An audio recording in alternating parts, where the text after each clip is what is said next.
porque de pronto yo, sabes que a mí se me venía a la cabeza el artículo de Freud de Más allá del principio de placer, precisamente donde Freud se va cuestionando, ¿qué pasa con aquellas personas que de pronto disfrutan actividades o prácticas que los pueden llevar precisamente a una situación de tánatos, a una situación de destrucción de sí mismos, del otro y de los vínculos que tienen? O sea, ¿por qué de pronto alguien podría disfrutar algo que, digamos, como de manera común y corriente no es disfrutable?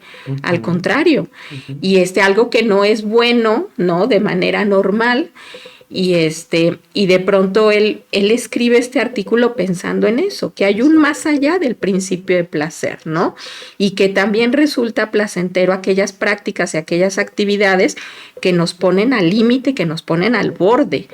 Y que ese tipo de situaciones y de prácticas también tienen que profundamente ser analizadas y ver con qué tienen que ver, pues, con qué se ligan, dónde están las representaciones de ese tipo de actividades o de prácticas, ¿no? Pero a mí me parece bien interesante esto que dices, ¿no? Yo recuerdo que por ahí una de nuestras maestras, cuando de pronto veíamos en los seminarios este artículo, ¿no? Inició con algo que a mí me parecía muy interesante, ¿no? Porque yo decía, ¿cómo es eso de más allá del principio de placer, no? Sí. Y entonces ella nos decía, ¿a poco no les ha sucedido que de pronto ustedes se suben a estos juegos así bien extremos, ¿no? Donde los voltean de cabeza o donde de pronto van a una velocidad extrema y que de pronto sienten ustedes placer, ¿no? Así es una cosa entre susto, entre angustia, pero también entre mucho gusto que les dan, muy placentero. O por ejemplo a quien gusta del cine de terror, ¿no? Que de pronto cualquiera diría, ay, ¿cómo? Ir a pagar un boleto de cine para que estés así, ¿no? Angustiadísimo. Dice, pero sí sucede. Exacto. Y entonces yo decía, mira, qué manera tan cotidiana, ¿no? De poner esto del más allá del principio de placer, pues, porque eso se encuentra en muchos, ¿no? En muchos lugares, en muchas actividades, pero ahora puesto en la sexualidad, yo decía, pues claro, o sea, está en todo, ¿no? Algunos podrían decir cómo alguien podría disfrutar de que lo golpeen, por ejemplo, ¿no? Como alguien, pero pasa, pues. Entonces, pero es interesante ir viendo precisamente esto, ¿no? Claro, me encanta el ejemplo que pones porque uno de los grandes desafíos al hablar de la ruleta rusa es meternos al campo de la sexualidad, sí, pero también es desde la sexualidad salirnos, ¿no? Y llevarlo a otros ámbitos en donde así también es. nos ponemos en la ruleta rusa, ¿no? Sí, claro, los deportes extremos. Los deportes extremos. Sí, así de sea, que escalas y sin nada que te agarren, ¿no? Sí. Oye, los selfies, cuando se toman una selfie en lugares muy peligrosos, y cuánta gente no ha muerto por eso. Sí, claro. Es decir, podemos llevar el tema de la ruleta rusa a otros campos. Nos ayuda a retomarlo desde la sexualidad, porque de ahí justamente viene el tema de la pulsión también, ¿no? Pero ciertamente el asunto está en cómo vamos representándonos el riesgo y cómo no nos vamos representando el riesgo y cómo podemos a través de las representaciones pues ir estableciendo los límites, pero para allá vamos, ¿no? Sí. Pero se me hace bien rico esto que vas planteando. Pensarlo más allá del principio del placer nos abre un campo de posibilidades, ¿no? Ahora, creo importante también decir que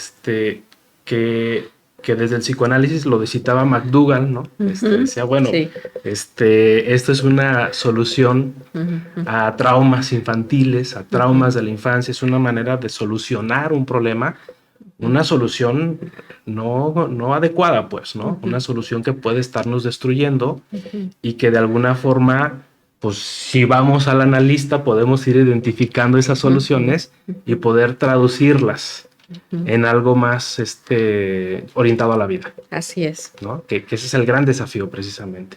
Entonces, el asunto de las prácticas sexuales de riesgo pensándolas como estas personas que ya de alguna manera empiezan a buscarlo de una manera constante, porque también eso es algo que ya empieza a suceder, empieza a brindar una especie de satisfacción, la voy a decir así, ¿no? Hay una especie de satisfacción que también se va encontrando en eso. Y en esa especie de satisfacción cada vez resulta insuficiente. Sí. ¿No? O sea, hoy me aviento una dosis, mañana me aviento 2 dosis porque ya una ya no me basta. Claro. No me basta. Y entonces, ¿qué va sucediendo en este tipo de prácticas sexuales de riesgo? Que pueden empezar con prácticas muy simples y después vamos viendo una evolución y un proceso que se va complejizando. Y que de pronto la práctica sexual ya empieza a tomar tonos en donde empiezan a ser muy complejas. Ya no es solamente el sexo. Así es el sexo unido a tal vez el consumo de sustancias, por ejemplo, ¿no? Etcétera. Entonces, a mí me parece importante esto porque uno de los puntos comunes que encontramos es la dificultad para establecer un límite. Inicialmente. Sí. ¿No? Es decir, yo empiezo a tener una práctica, pero no identifico precisamente porque no hay esa representación del riesgo, porque no hay esa frontera, me gana la sensación de disfrute que me brinda esta experiencia y que empiezan a ser experiencias cada vez más aisladas, inmediatas. Sí. En la parte de la prontitud, ¿no? O sea, muy fácil de acceder a ellas. Y me parece una parte y una cualidad muy importante es desvinculadas de un otro. Hay personas que tienen contacto sexual y nunca le vieron el rostro a su pareja. Claro. No estoy exagerando. Sí, sí, sí.